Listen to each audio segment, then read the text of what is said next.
Hello, and welcome to Project Vagabond, the podcast. You are in the right place. On this podcast, we talk about seeing the world by water, whether that be sail or motor. We cover everything from the destination, the boat to get you there, and everything you need to know along the way.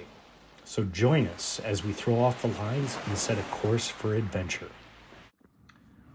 Cheers, and welcome to Project Vagabond. We figured this would kind of be like our inaugural channel, our inaugural episode, before we kind of get into all the different later episodes where we talk about plans and goals and things like that. It probably makes sense to have like a episode 0, so to speak, and kind of introduce who we are and what Project Vagabond really is. So I'm Kian, and this is Larlyn. And we're avid boaters who live in San Diego, California. And Project Vagabond is really about taking our pastime, which is boating, and turning it into more of a permanent lifestyle. So maybe you should share all of the activities that you did to get the boat to an ideal state for us, and what that took, all the decisions you made. Yeah, so when we bought the Silverton, it was cheap for a reason. It was cheap because there was mechanical issues, and it was kind of like a layer of dirt on everything. But we saw it was a diamond in the rough, and we knew that some of the things we had to do to it were not going to be super expensive. They were just time intensive. So we took a chance, and we were kind of fingers crossed that we don't have to actually spend a lot of money fixing it. And in reality, it was just, we had to clean the carpets, we had to reupholster some cushions that were original material and falling apart. Yeah, it was deferred maintenance, essentially. Yeah, I mean, you have a boat that's 20 years old sitting under the sun with no maintenance and no protection. It's going to have some cosmetic issues. So we fixed a lot of those things. Then I had a mechanic come and inspect the boat. Well, I should say we had our survey. We knew what was wrong with the boat. But then I had an actual mechanic come to try to fix some of those things on the survey. And that's where I think we learned what not to do when it comes to picking a mechanic and, attending to mechanical type things. Yeah. So the first mechanic. So I got first of many. Yes. I found a guy off of Yelp, and he was very well rated on Yelp. And he came in, and he told me he works on engines. He's a mechanic by trade, and he can come and he can fix everything. But I figured out, like, maybe, I don't know, a week or two into the job where he was fixing things, that he's like a truck and a car mechanic, and that boats are his hobby, not his certification. And so, like, he put a bunch of car parts onto my engine. I mean, admittedly, it was a 454 gas block engine that, I think the 454s are in a couple of cars, like the Corvette is one of them. So admittedly, it's a engine that he might have been familiar with, but it's a huge no-no to put car parts on marine environment. A lot of those parts are not graded for salt water, corrosion, the stresses of the marine environment. Constant vibration of the engine. So our first real trip that we had with the boat was, I mean, we made a lot of trips around the bay. I have to say, San Diego Bay, I think, is one of the more fun places to boat. Wouldn't you say? There's a lot of things to do. You don't ever really have to leave the bay with all the different marinas and different activities, the dock and dines, all that. You never really have to leave the bay unless you want to. There's at least maybe like 12 to 15 different marinas in the bay itself. Yep. And each one of them is, has its own personality. Like Glorieta Bay Marina is on Coronado, and like you can stay there. It's a city marina. You can stay there for like less than $100 a night. And another really cool marina is the Marriott Marina. We had the boat there for our permanent slip, but we were also visiting there in Coronado Cays, South Coronado, where all the houses that are right on the water are.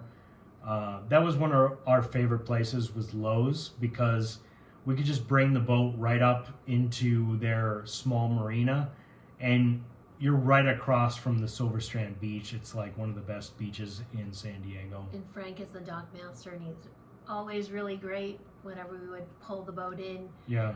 He was always out there to handle the lines for us, because that marina as well has a lot of wind coming through all the time. Yeah. And the slips are not perpendicular to the dock. It's actually always at an angle.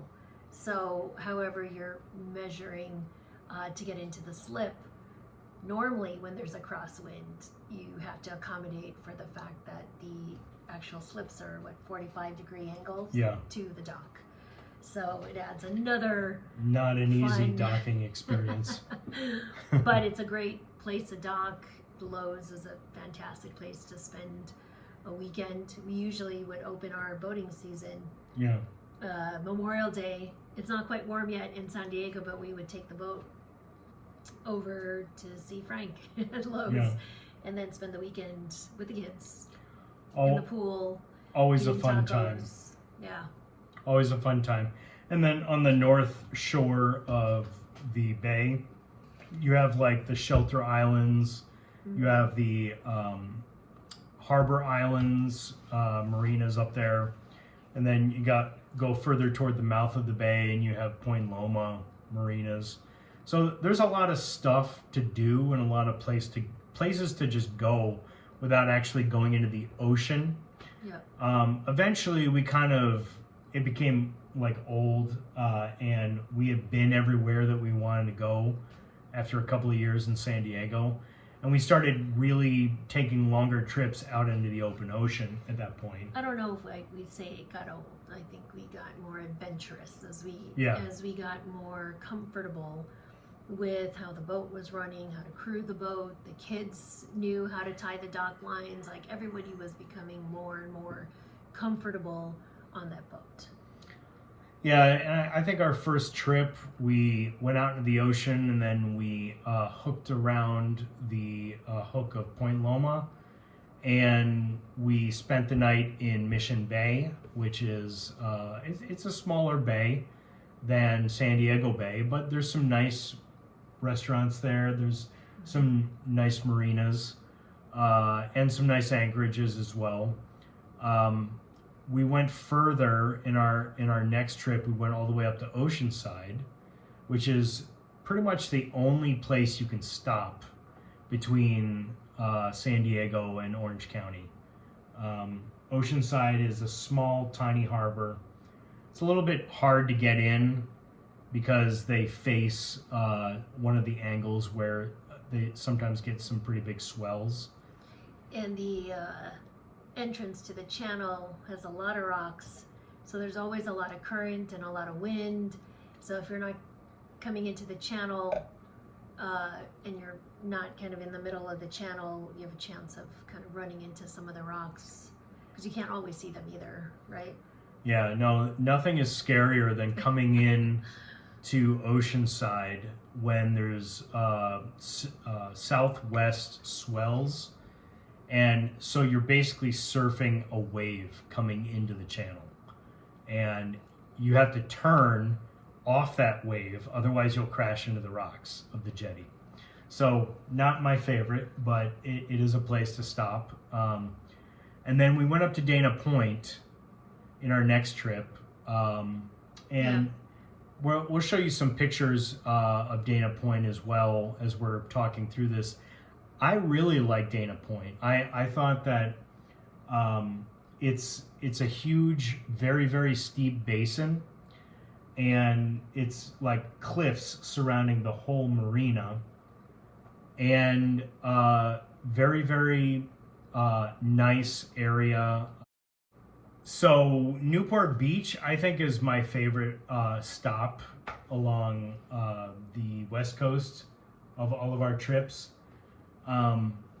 Newport Beach is hard to get to because it's like about 110 miles away from San Diego.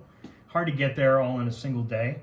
But once you're there are some great like city marinas that you can just stop there for the night. You pay city marina prices, which is like nothing. And then right across from the marina is like one of the best beaches in Southern California, in the southern Newport Beach. Great place, lots of cool restaurants, lots of people doing water activities, paddle boarding. It's a beach town. Yeah.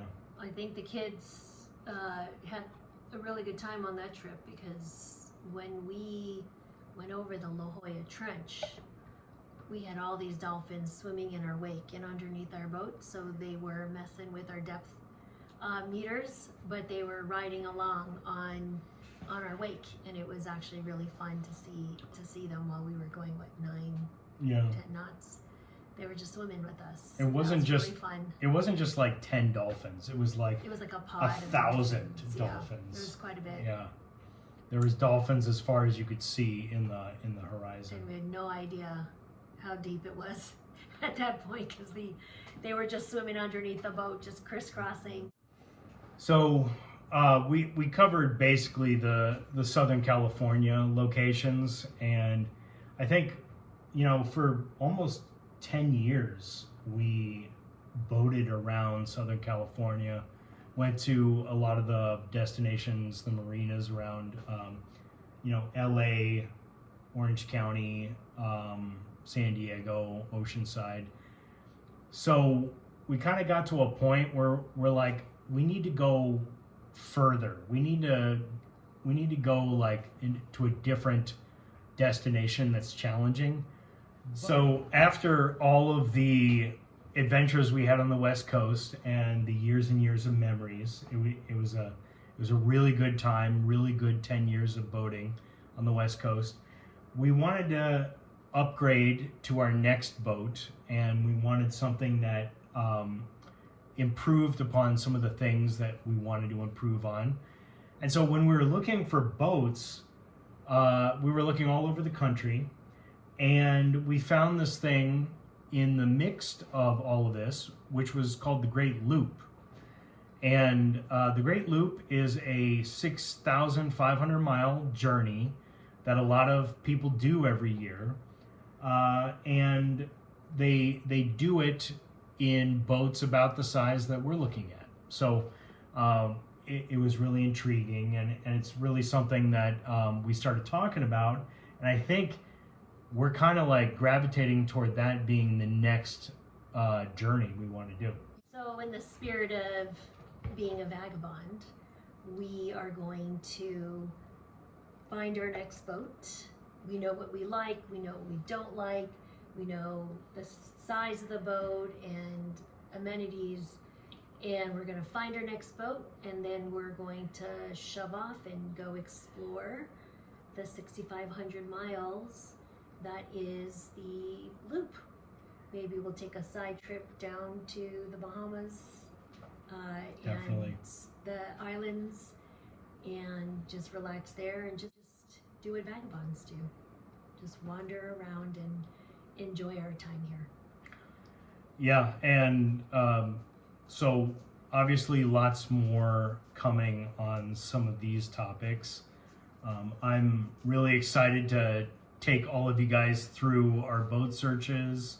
I'm really excited to kind of take you guys through all of our planning and all of our considerations for our next adventure. So yeah, let's use this channel to kind of document our adventure, how we're going to get there, and along the way, what we're going to put our plan together. Yep, we can wander around together. Cheers to that.